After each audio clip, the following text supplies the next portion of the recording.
नमस्कार दोस्तों, 9 क्लासेस में आपका बहुत बहुत स्वागत है। इस वीडियो में आज हम लोग फिजिक्स सेट को हम लोग डिस्कस करेंगे क्वेश्चन नंबर 1 से।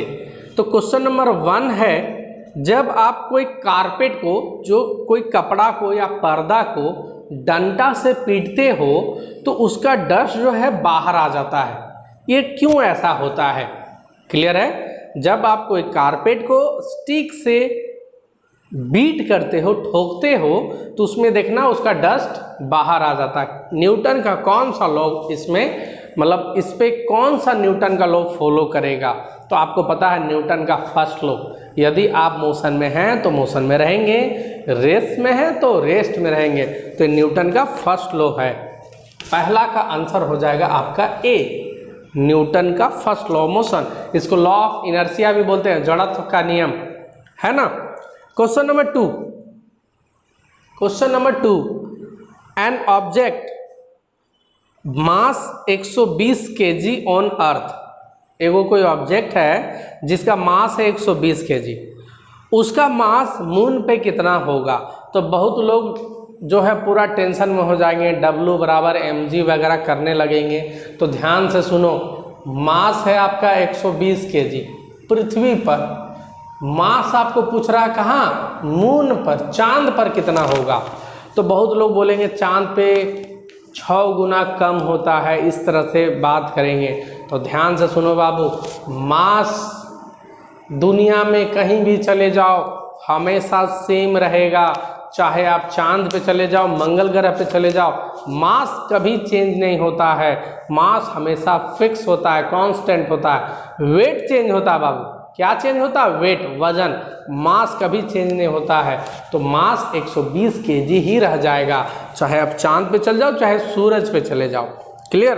तो इसका आंसर हो जाएगा बाबू 120 kg ही, बी। बहुत लोग उसको गड़बड़ कर देंगे, बहुत लोग 6 से भागा देके 20 किलो ले आएंगे, है ना, तो गड़बड़ हो जाएगा बाबू। Question number 3, if we apply 10 newton force on object. यदि हम लोग कोई ऑब्जेक्ट पे 10 न्यूटन का फोर्स लगा रहे हैं और उसका एक्सेलरेशन है 2.5 मीटर पर सेकेंड स्क्वायर, तो उसका मास बताओ कितना होगा? देखो बाबू, ये अगर पीडीएफ आपके पास नहीं है तो 9 क्लासेस का टेलीग्राम ग्रुप में मिल जाएगा, बिल्कुल फ्री है। पीडीएफ सारा मिल जाएगा, बहुत सारा उसमें आपको वीडियो भी मिल जाएगा, बिल्कुल फ्री। ठीक है, आराम से उससे आप एक क्वेश्चन पहले ले लो, फिर पढ़ाई करो। ठीक है, उसके बाद अगर आप चाहते हो 9 क्लासेस का लर्निंग ऐप से जुड़ ले तो उसमें भी आपको पीडीएफ मिल जाएगा। प्ले स्टोर पे 9 क्लासेस सर्च मारो, मिल जाएगा पीडीएफ। तो क्वेश्चन नंबर 3 क्या है बाबू, कि आप फोर्स लगा रहे हो 10 न्यूटन। न्यूमेरिकल बनाने का नियम, जो जो दिया हुआ है वो लिखना चाहिए। फोर्स लगा रहे हो आप कितना? 10 न्यूटन। एक्सेलरेशन कितना दिया हुआ बाबू? 2.5 मीटर पर सेकेंड स्क्वायर। आपको निकालना है मास। क्या निकालना है? मास। तो ऐसा कुछ फॉर्मूला याद है? F बराबर ma, बिल्कुल याद होगा, F बराबर ma। F दिया हुआ है 10, मास आपको निकालना है, एक्सेलरेशन दिया हुआ है 2.5 लिखो, उतना यूनिट वगैरह मत लिखो, मास निकालना है। 2.5 कहाँ जाएगा? भागा में, 2.5 चौके 10, मास आ गया आपका 4 kg। यही तो आंसर है बाबू, कोई है न्यूमेरिकल में दम? तो मास हो जाएगा आपका 4 kg, 3 का हो जाएगा ए। कोई दिक्कत है? 4 नंबर बाबू,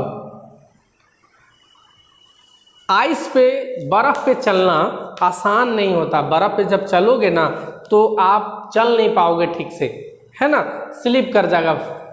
तो ये किसके कारण बर्फ पे चलना आसान नहीं होता है? क्योंकि फ्रिक्शन जो होता है काफ़ी कम होता है, लो फ्रिक्शन। 4 का हो जाएगा आपका ए।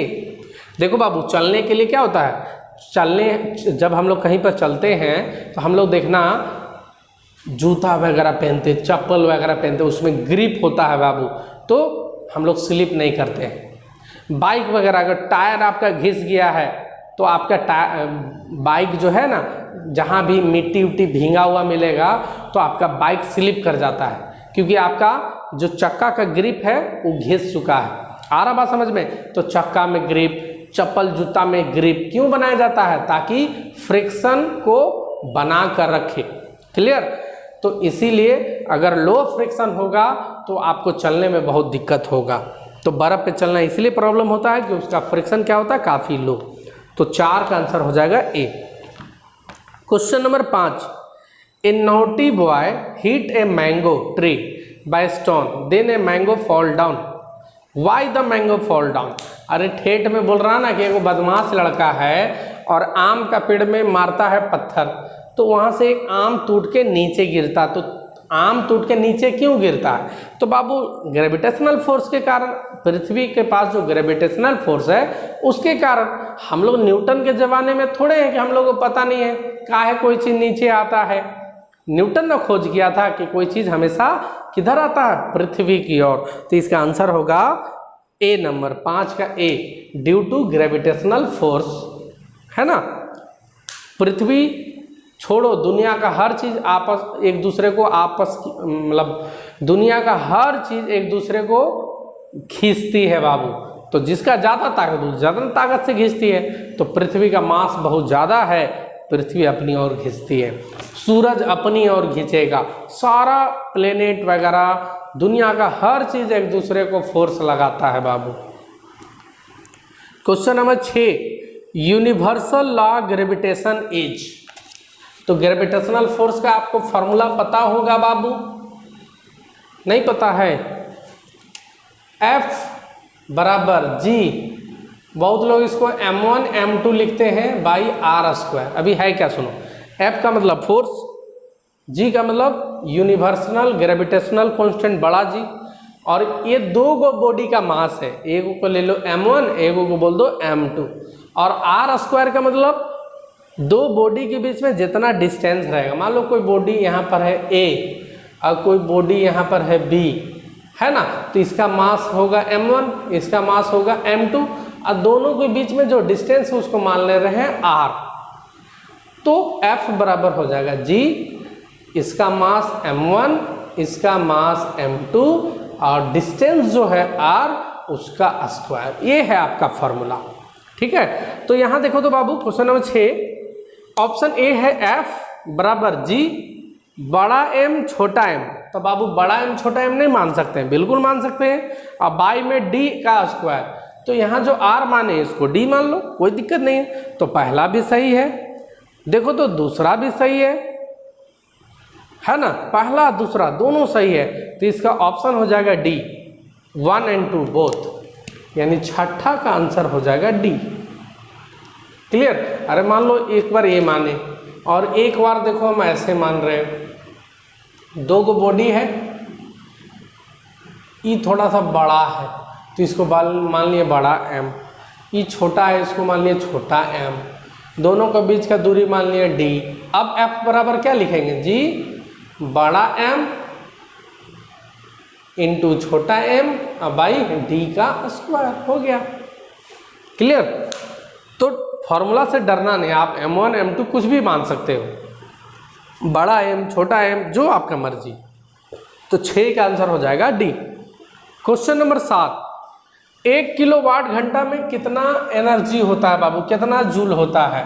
तो बहुत ही इंपॉर्टेंट है बाबू, हर साल एग्जाम में दे देता है 1 किलोवाट घंटा में कितना जूल। तो बहुत लोग तो रट्टा भी मार लेते हैं, 1 किलोवाट घंटा में कितना जूल। हम आपको निकाल के सिखाते हैं।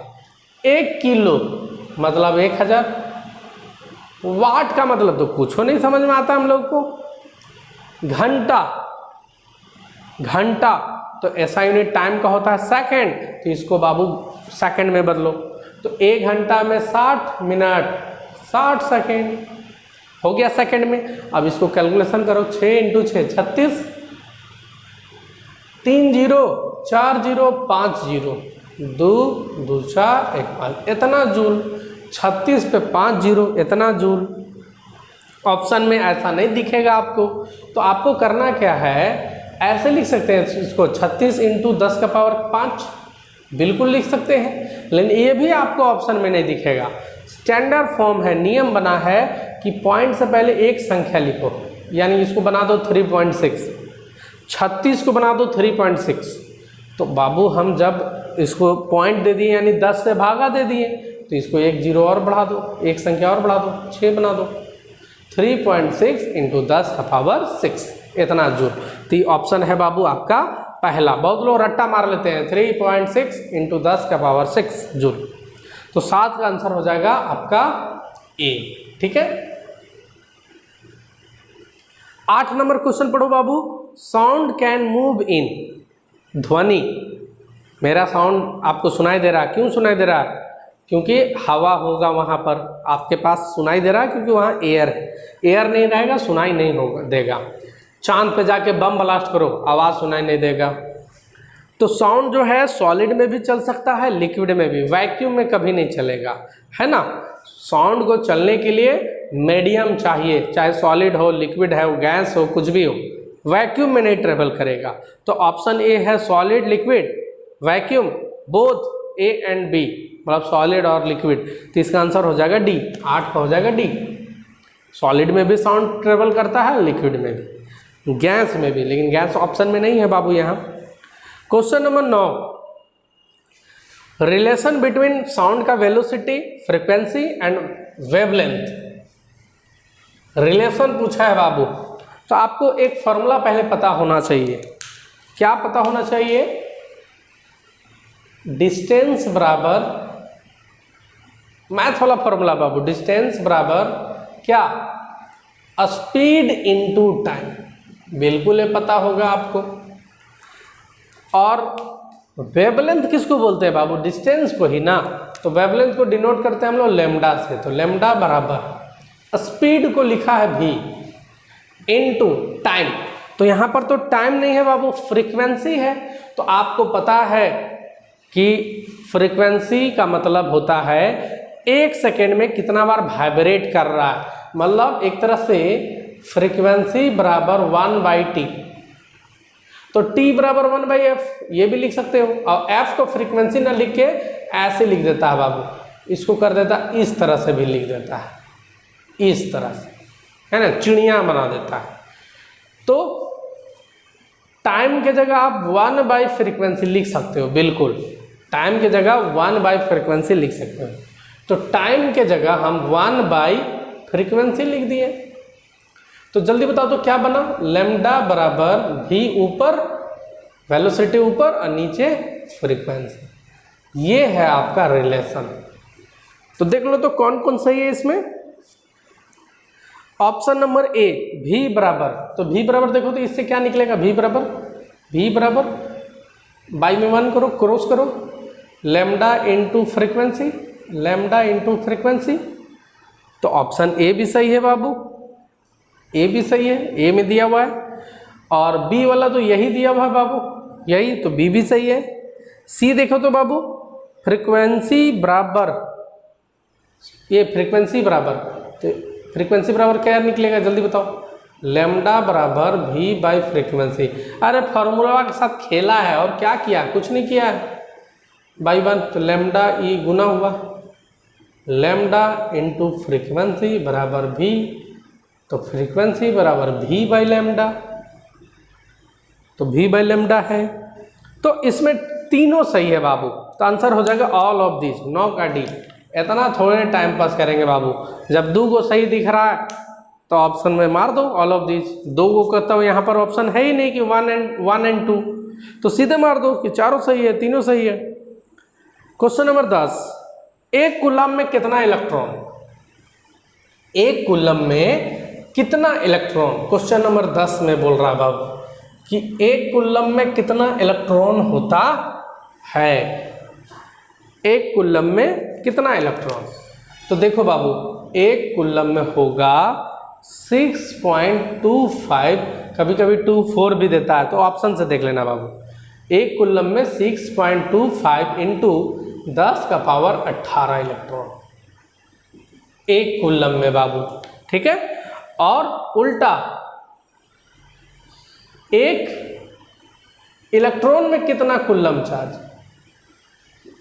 तो 1.6 इंटू 10⁻−19 कूलम, ठीक है, 1.6 इंटू 10⁻−19। ये दोनों क्वेश्चन बहुत ही नामी है। कभी पूछेगा एक कूलम में कितना इलेक्ट्रॉन, कभी पूछेगा एक इलेक्ट्रॉन में कितना चार्ज। तो एक इलेक्ट्रॉन इतना छोटा है, क्या उसमें बहुत ज़्यादा चार्ज होगा? तो उसमें होगा माइनस में चार्ज। तो देखो माइनस में चार्ज, ये दोनों नोट करके रखना बाबू। हो जाएगा क्वेश्चन नंबर 10 तक। क्वेश्चन नंबर 11 बोल रहा resistance of ideal volt meter is 11, 12, 13, 14, 15। बोल रहा कोई आइडियल वोल्ट मीटर का रेसिस्टेंस कितना होना चाहिए।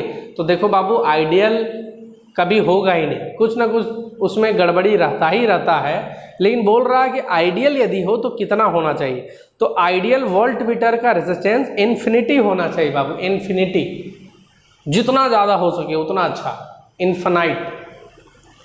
क्वेश्चन नंबर 12 बाबू एक फिगर है, वो फिगर में बोल रहा है कि लाइव वायर मतलब जिससे करंट फ्लो होना चाहिए, जिससे करंट पास होना चाहिए, वो आप किसको बनाना चाहेंगे। यहाँ देखो बाबू, इधर है बाबू करंट और इधर है वोल्टेज, 4 फिगर ऐसा दिया हुआ A B C D। तो देखो तो बाबू सबसे ज़्यादा करंट किस में बह रहा है, A वाला में। देख लो करंट, देखो ये बढ़ रहा ना करंट, तो ये सामने में है, तो करंट सबसे ज़्यादा A में है, सबसे कम करंट D में है। तो आप चाहोगे कि करंट सबसे अच्छा फ्लो हो ना, तो आप A वाला को बनाओगे। कैसा तार को आप लाइव वायर बनाओगे, A वाला का। तो इसका आंसर 12 का हो जाएगा A। ठीक है। क्वेश्चन नंबर 13, रेसिस्टिविटी कंडक्टर का किस पे डिपेंड करता है। रेसिस्टिविटी मतलब रो, ये किस पे डिपेंड करता है, रेसिस्टिविटी है ना, या रेसिस्टेंस किस पे डिपेंड करता है। तो तार का लंबाई पे, उसका क्रॉस सेक्शनल एरिया पे, तार का लंबाई पे और उसका क्रॉस सेक्शनल एरिया पे, है ना। तो यहाँ रेसिस्टिविटी को रेसिस्टेंस समझना है। हाँ, तो किस पे डिपेंड करेगा, कितना मोटा तार है और कितना लंबा तार है। तो इसमें दोनों ऑप्शन है, तो सी हो जाएगा, 13 का हो जाएगा सी। 14 नंबर बाबू, डायमीटर बोल रहा है कि आप 1 ओम का रेसिस्टेंस है, उसका डायमीटर को आप ट्रिपल कर दे रहे हो। क्वेश्चन नंबर 14 को पढ़िए तो, if diameter of wire of 1 ohm is triple, diameter को 3 गुना कर दे रहे हैं बाबू, तो उसका रेसिस्टेंस पे क्या असर पड़ेगा। डायमीटर को आप 3 गुना कर दे रहे हो, तो कैसे होगा बाबू। आप फॉर्मूला पहले आपको जानना होगा। आपको पता है R बराबर रो L बाई A, तो ये रो तो फिक्स है सब तार का, लंबाई के बारे में तो कुछ डिस्कस नहीं कर रहा है। क्रॉस सेक्शनल एरिया, और एरिया का फॉर्मूला क्या होता है, पाई R स्क्वायर। ठीक है। इसमें बोल रहा है डायमीटर को कितना कर रहा है आप, 3 गुना। तो आप ये रेडियस को डायमीटर के फॉर्म में लिख दो बाबू। R बराबर क्या होता है, D बाई R जो होता है वो डायमीटर का आधा होता है, तो इसको कर दो R की जगह D बाई 2, है ना। ये हो गया एरिया का फॉर्मूला, पाई D बाई 2 का होल स्क्वायर। अब आप क्या कर रहे हो बाबू, ये तो होना चाहिए ओरिजिनल फार्मूला। अब आप बोल रहे हो कि डायमीटर को आप क्या कर रहे हो, 3 गुना कर दे रहे हो, डायमीटर को ये 3 गुना कर दे रहे हो। तो 3 का स्क्वायर क्या हो जाएगा बाबू, 9 टाइम्स। 9 है बाबू नीचे, तो 9 टाइम्स घट जाएगा। अगर ऊपर आता तो 9 टाइम्स बढ़ जाता, नीचे है तो 3 का स्क्वायर 9 टाइम्स घट जाएगा। नीचे है बाबू, R जो होता है ना वो लंबाई का डायरेक्टली प्रोपोर्शनल होता है और क्रॉस सेक्शनल एरिया का इनवर्सली। तो ये कभी भी बढ़ेगा तो ये हमेशा घटेगा। क्लियर। तो ये 9 टाइम्स हो जा रहा था बाबू, 9 टाइम्स, तो 9 टाइम्स घट जाएगा। तो इसका आंसर होगा 14 का बी, 14 का B. Question number 15, on increasing the temperature, temperature बढ़ाओगे तो रेसिस्टेंस क्या होगा, घटेगा कि बढ़ेगा। तो टेम्परेचर बढ़ाने से रेसिस्टेंस बढ़ता है, इंक्रीज करता है। तो 15 का ए। ठंडा माइनस में टेम्परेचर हो जाएगा ना तो सुपर कंडक्टर का भी खोज हो चुका है माइनस में टेम्परेचर में। क्लियर। और टेम्परेचर जितना बढ़ेगा रेजिस्टेंस उतना बढ़ता है। क्लियर। गर्मी के दिन में तार वगैरह इसलिए ज़्यादा जलता है, वहाँ रेजिस्टेंस बढ़ जाता है। और भी बहुत सारा, ऐसा नहीं, गर्मी के दिन में लोड भी बढ़ा देते हैं हम लोग, टीवी पंखा बाजा बहुत सारा चीज़ चलाने लगते हैं। तो क्वेश्चन नंबर 15 तक हो जाएगा बाबू। नेक्स्ट वीडियो में हम लोग क्वेश्चन नंबर 16 से डिस्कस करेंगे। बहुत